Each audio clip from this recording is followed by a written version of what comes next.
On dit que notre société est une société sans père. Dans la culture occidentale, la figure du père serait symboliquement absente, écartée, aurait disparu. Même la virilité semblerait remise en question. Il s'est produit une confusion compréhensible, car dans un premier temps, cela a été perçu comme une libération. Libération du père autoritaire, du père comme représentant de la loi qui s'impose de l'extérieur, du père comme censeur du bonheur de ses enfants et obstacle à l'émancipation et à l'autonomie des jeunes. Parfois, dans certains foyers régnait autrefois l'autoritarisme, dans certains cas même l'abus.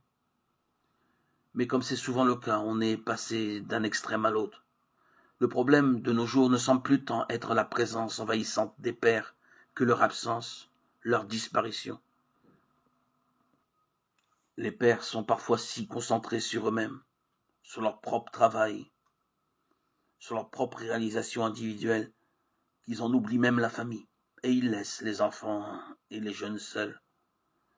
La présence paternelle et par conséquent son autorité est affectée aussi par le temps toujours plus important qu'on consacre aux moyens de communication, à la technologie du divertissement. Aujourd'hui, l'autorité est objet de soupçons et les adultes sont cruellement remis en cause. Ils abandonnent eux-mêmes les certitudes et pour cela ne donnent pas d'orientation sûre et bien fondée à leurs enfants.